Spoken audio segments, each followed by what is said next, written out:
Hi, everybody. Matt Bernier, Mike Beard, taking a look at the late pick 4 Saturday afternoon down at Tampa Bay Downs. It is the highlight, the main event of the Tampa Bay Downs meeting. The Grade 2 Tampa Bay Derby anchors this entire thing, but there are two other graded stakes races that are going to be preceding it, both of them on the turf. Let's start off right in the first leg of this pick 4. Scheduled post time is 4:25 Eastern.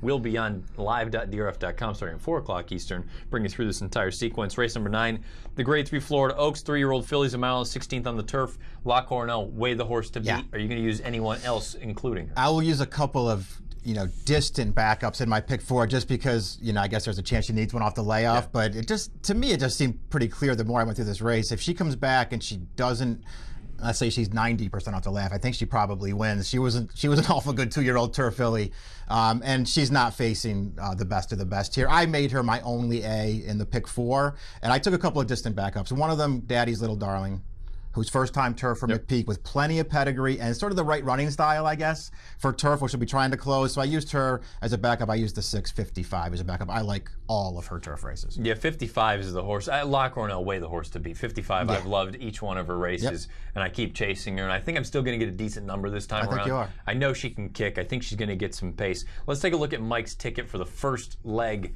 of this late pick 4 sequence. The 5, La Cornell and A, couple of backups, the 4 and the 6 for you is C's. Yeah, that's it. I'm not even going to make them B's because I'm almost going to put, if I play this pick 4, and I do want to play this pick 4, it's a great sequence, I want to put most of my money through her. And my opening leg of this late pick 4 sequence, I'm using 4 horses. I'm using La Cornell. I'm using 55.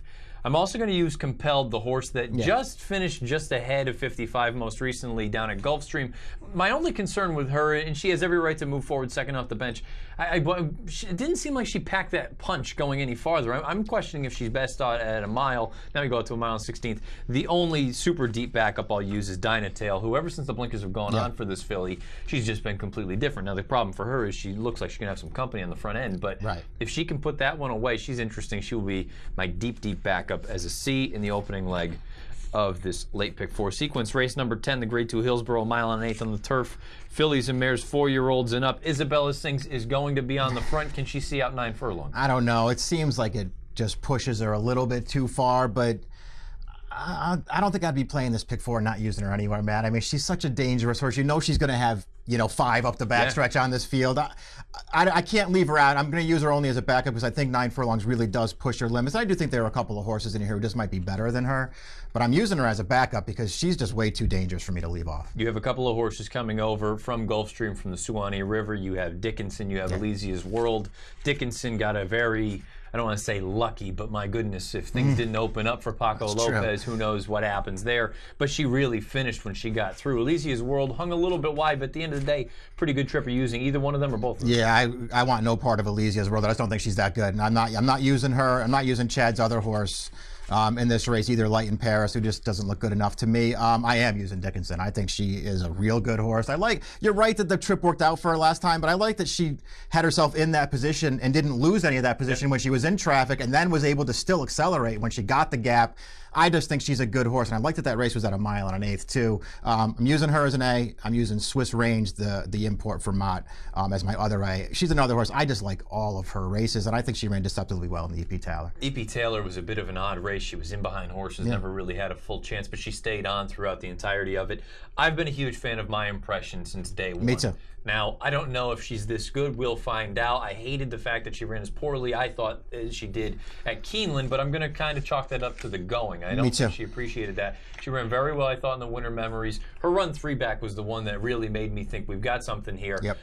Is she good enough to make up the distance, the ground, and including the fact that she'll have to run with Dickinson, she'll have to run with Swiss Range? Is she that good? I don't know. I think that she has every chance to be that good as time goes on, though. I mean, I'm with you. I think she's a good horse. I like everything she did last year. It's a layoff in a tough spot against some horses who, as of right now, are just faster than she is. But I think the upside's there for her. I'm using her as a backup as well in this race because I think there's a chance that she gets there. Let's take a look at Mike's Ticketmaker play. This is the second leg of the late pick 4. 1-3 as A's, 6, 8, and 9 as B's. We go over to my Ticketmaker play for this race. 6 and 9 A's, no B's because you got to kind of cut some corners at some point. C's, I'll go with the 1, the 3, and the 5. Let's move on to the big one for the folks down in Oldsmar tomorrow afternoon, the Tampa Bay Derby. Derby points are on the line. I believe 50 go to the winner. Yeah. You essentially guarantee yourself a starting spot in the Kentucky Derby. The question becomes, what do you do with the Sam F. Davis? Do you believe in Taproot? Do you think he's going to take that big step forward? Or do you want to make a case for any of the other horses coming out of the Sam F. Davis? Yeah, I don't know how much I want any of those horses, man. I don't know. I wasn't thrilled with it. I get that, Taproot's, they paid a lot of money for him. It's taken him a while, but he's starting to figure it out, I guess. And he did run fine, all things considered, in the Sam Davis.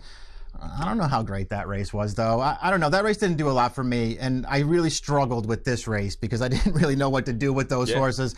I almost feel like if I was going to use any of those horses or really focus on them, I'd almost rather give like No Dozing a chance just to bounce back because he was so terrible in that race after being so good as a 2-year-old. I'd almost just rather like go with him or go with the horse on the outside, Wild Shot, who I thought had a tough trip, than to go with Taproot, who's going to be some kind of crazy short pricing. He's going to take a lot of money in here. Pletcher also sends in a new shooter with Sonic Mule stretching out. Do you like the idea of him stretching out? No, I don't.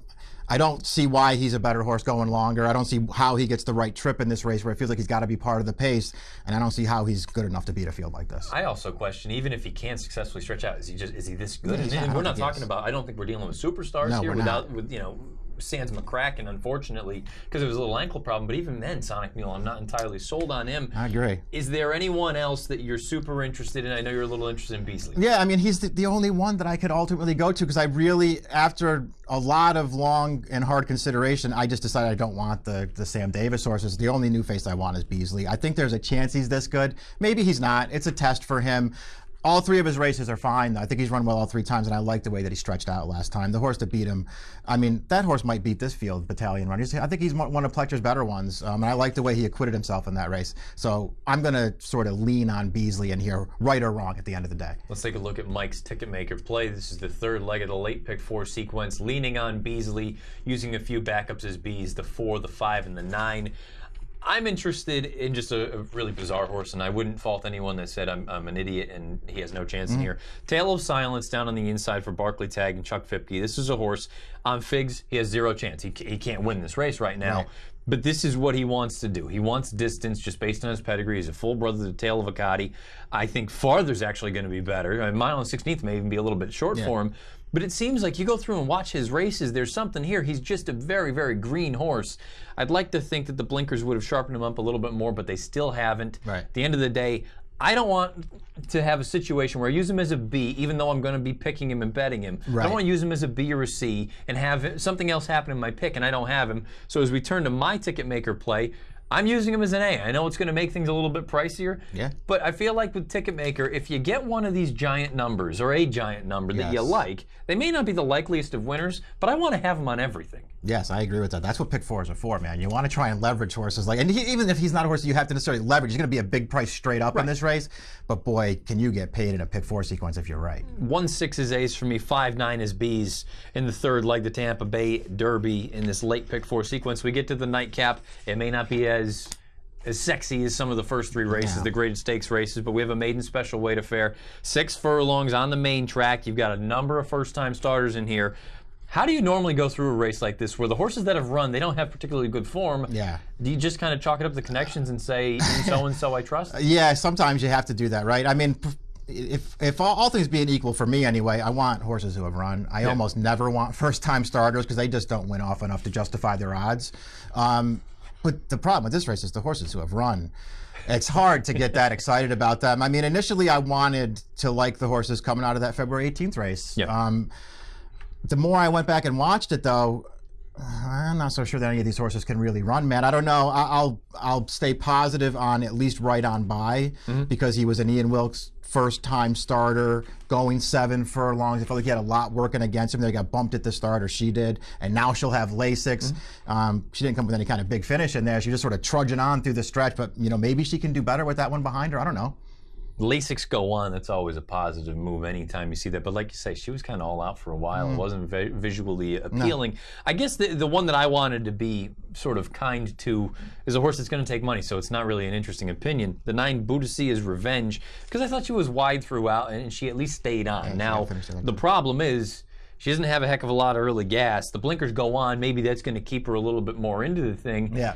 But at the end of the day, I mean, I don't know that I want to have a ton of money tied up into her. And I say that when we look at my ticket in a moment, she's the only A I've got, because otherwise I would need to go super deep in here. I hear what you're saying, and I just don't know. Like, I had the problem I had with her, and not that I have a big problem with her, she can win, and she outfinished the other two from that race. We've already seen her 3 times now. Yeah. I don't know how much better it gets for her. Sure. And I had the same problem with the 2, Dream a Dream for Me, who I suspect is going to show more speed in this race with Jose Ortiz. But I mean, she's run twice now, and neither of her races are very good. To me, I'm starting to think she just might not be able to run.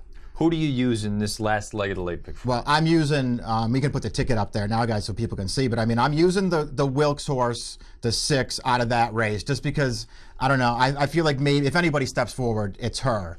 The only other horse with experience I'm using is sort of a crazy wild card horse, the 10, Mistress of the Dark, off a trainer change for a guy who has very deceptively good stats. If you look him up in Formulator, off of trainer changes, especially in dirt sprints. So I wanted to use, there was 5 for 14 over the past 5 years, 36%, big ROI. So I like the change. I like this horse coming back to turf. And I just feel like, I don't know, they paid a lot of money for this horse who has 0 going on as far as pedigree goes. I don't know what that's all about. She has to be able to run more than she's shown so far, so I threw her in, and then I'm just going to use first-time starters. Arno Delacour's first appeal, Gerald Bennett's our run to perfection. They don't have great pedigrees, but they have some pedigree, and these guys both win first time out. It's a wide open nightcap if you can get to this point, and we'll take a look at my Ticketmaker play now.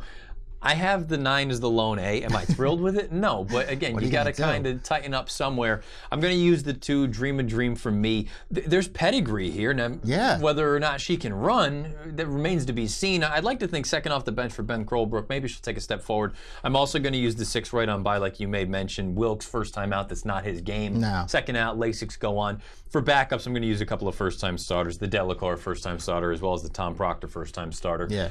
If I'm alive, I'd hope that I'm alive with the A's, so I have all 5 of them. Otherwise, it's hard to have a lot of confidence going into that final leg. Right. That's why I have 2 A. I only have 2 A's in the first 3 legs. So, horses that I just really want to lean on. And so I have no idea in the last race. I have no idea who's going to win this race. I got it down to those 5. I'm going to make them all A's, and I'll just hope I'm alive. Fun sequence, Tampa Bay Downs, the late pick 4, 3 graded stakes, culminating with the Grade 2 Tampa Bay Derby, the nightcap maiden specials, bit of a crapshoot. Hopefully you're alive at that point to make a nice little score here. Scheduled post time for the opening leg of the late pick 4, race number 9, the Florida Oaks, is 4:25 Eastern. Mike and I will be on live.drf.com for this entire late pick 4 sequence. Best of luck.